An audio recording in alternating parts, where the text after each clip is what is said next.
oli ku Bokati TV. Leero enkya ne luli Bokati TV. Nkwaniriza nnyo ku Bokati TV. Nze Sula Ssenyonga. Ebale kwera mpozi nga ate otugoberera, ebale kwera mpozi nga ate otufollowinga. Obulamu obusanze otya? Olunaku lwajjo tabadde story ya omukulu Aloysius Bugingo ne mukyala we Susan Makula. Era nga mpozi omukulu Bugingo yakyadde ewasenga wa Makula Susan. Naye wiiki ejja kigambibwa kwe kwanjula ate embaga ebibeere ng'ejjako mu maaso awo mwaka ndowooza ogujja.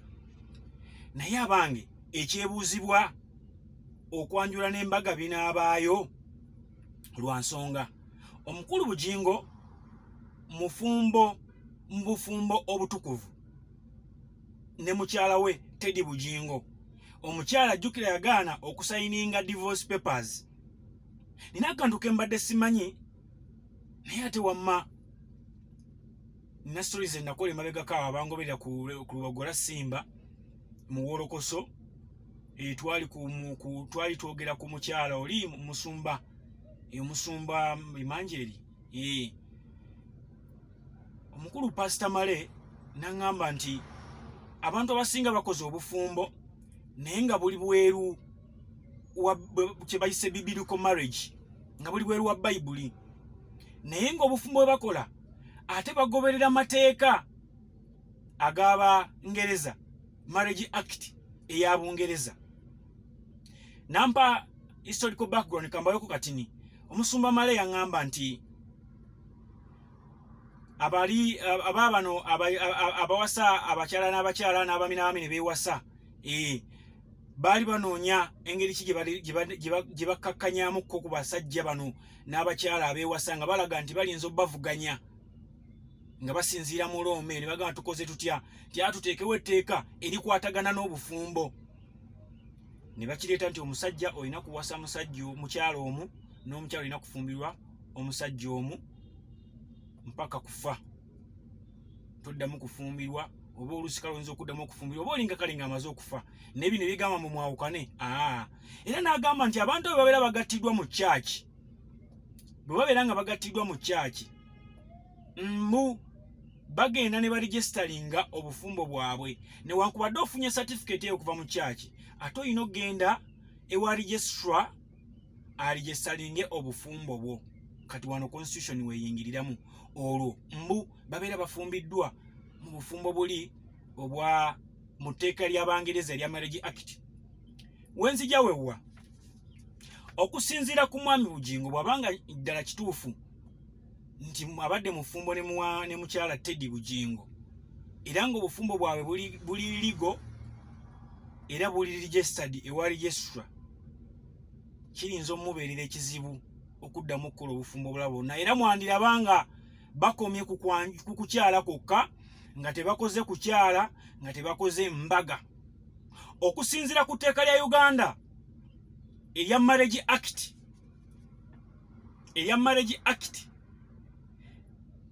section 5 bino byensoma mbijja mu constitution ya Uganda.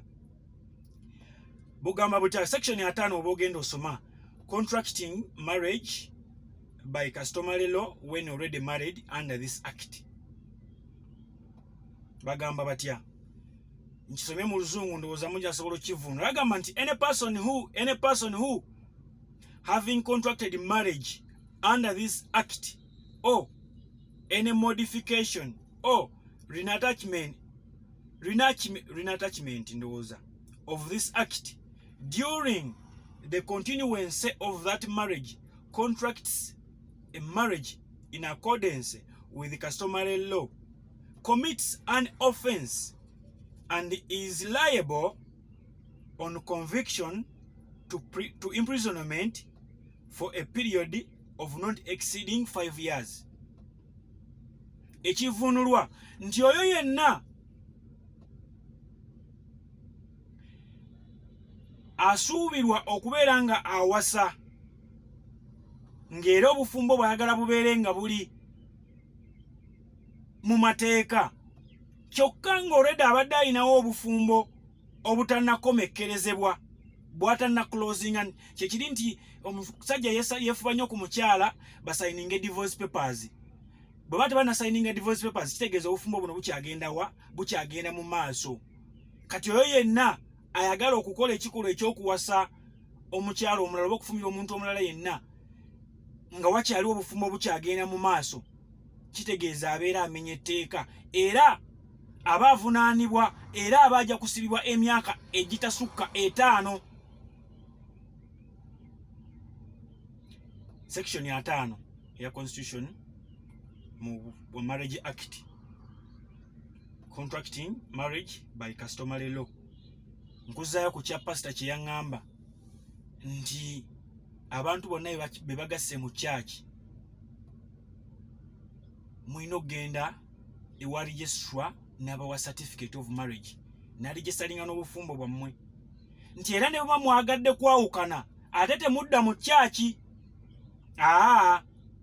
Mwina kudda wani wa registrwa kyovola abasaba divorce papers osayiningeko nomuna sayiningeko kulaga nti mwawukanye abumba mwawukanye ne muddamu ne mwewasa omulundi omulala. Though yonga church ebatedda mu bagatta kuba yo church yegamba okufa kwe kulitwawula okufa kwe kulwaki kwe kulitwawukanya. Kati ku mwembyani afudde Teddy Bujingo tannafa Alozias Bujingo tannafa kitegeeza mu byawandiikibwa biblical studies muba mukyali bafumbo newankubadde nga kooti eno yo esobola okubakkiriza ne mwawukana. That is singa mwera mukkiriza ne musayininga divorce papers abaffe.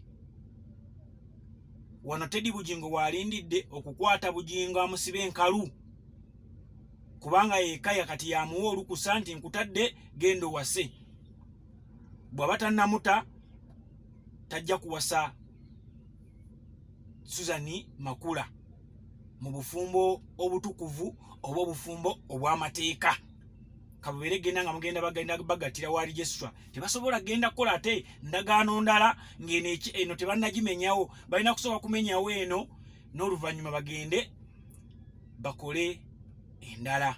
Kati ekyebuzibwa wiiki ejja okwanjula kunaabaayo oba kwakukoma ku munaabo.